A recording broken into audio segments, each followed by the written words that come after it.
Sound design.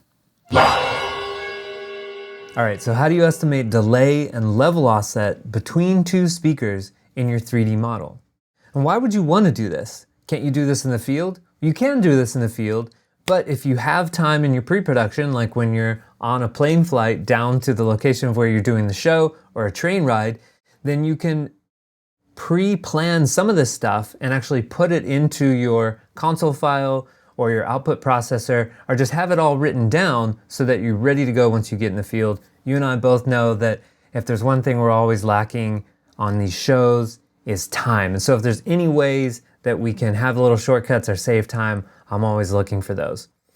I am an amateur SketchUp user, so if you see me doing anything wrong with SketchUp, or you have any suggestions for how I could do it better or faster, please let me know. So this is a show that I worked on recently, and what I'm going to show you how to do is choose the level offset and delay for this relay speaker. Now this is a pretty easy case because these are two matched speakers, and I'll talk about what to do if you don't have matched speakers at the end of this video. Okay, and if you want the step-by-step instructions for how to do this, I wrote an article published recently called How to Estimate Delay and Level Offset Between Speakers in Your 3D Models, and it'll walk you through how to do this as well. Okay, so the first thing I want to look at is my level offset, and the way I'm going to do that is by comparing the distance from the speaker to the on-axis point for each speaker. So some of this I have drawn already, so let's take a look. Here are the speaker coverage shapes for my main. How did I get that?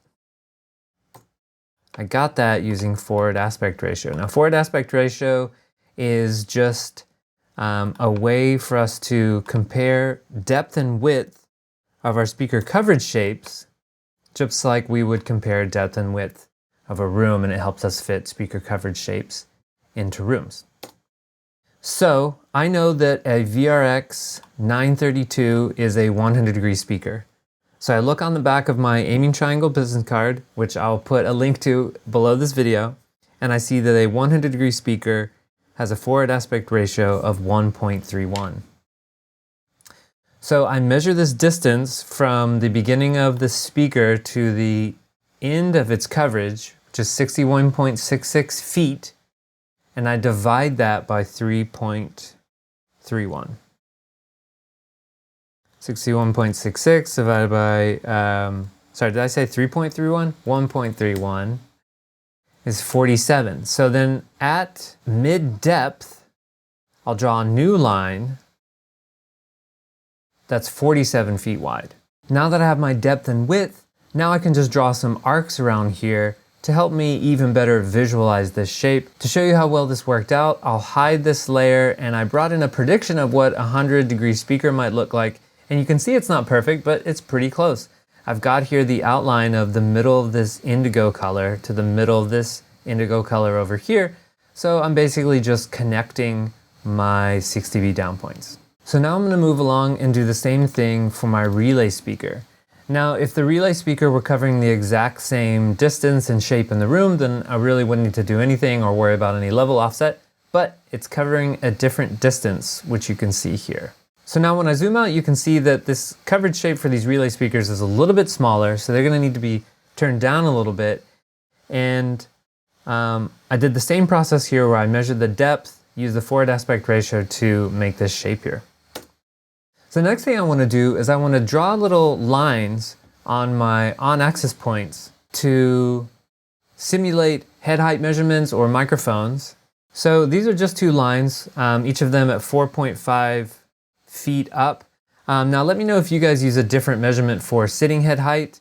I did some research on this and tried to find what the standard was. I even measured myself sitting, and it seemed like 4.5 was common, but maybe you guys use something different.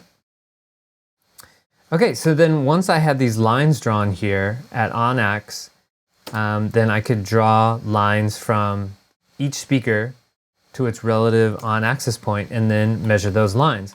Once I have those lines measured, then all I need to do is convert those two measurements from their linear relationship to a logarithmic relationship, so I know the dB offset. So I know these numbers are tiny, I just put those in recently. So this one is 23.86, this one's 29.87. So the formula to get this done is your 20 log formula. So all I did was put my numbers in here and I can just easily drop those into Google. And it tells me that I have an offset of 1.95. So over here in my design, I'll just write in -2 decibels and I can go ahead and put that in my processing. Or if I can't put that in my processing, this is good research just to know that that's kind of what I can expect in the field. Okay, now I know the level offset, so now I can look at the crossover point and look at what the delay between these two might be. So I want to zoom out again, just to draw your attention to the place where these two covered shapes overlapped, main, relay. So here I can expect that the crossover point between these two speakers where they match in level is going to be in here somewhere. So I've already drawn that in, crossover, and I already have the measurements as well. So distance from B1 to the crossover point is 21.16, and the distance of this guy, let me move this over a little bit. Okay, and this time instead of converting linear to log, I just need to convert this distance offset to time. So an easy way to do that is just to multiply by 0.9 for feet. And again, I can drop this into Google.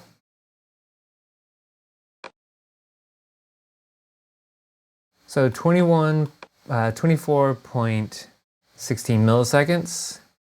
And that's what I have over here already. 24.16 milliseconds of delay on this guy to get it to arrive at this point at the same time as this guy.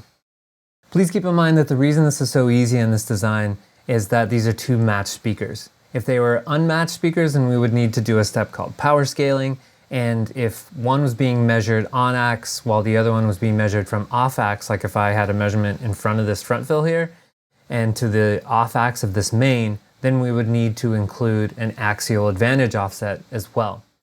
Those aren't going to be covered in this video right now, but they will definitely be covered in updates for my course on sound system tuning called Pro-Audio Workshop Seeing Sound, which is currently open for enrollment and will be open until Monday night. It includes 58 self-paced video lessons on speaker placement, aim, EQ, and crossover alignment.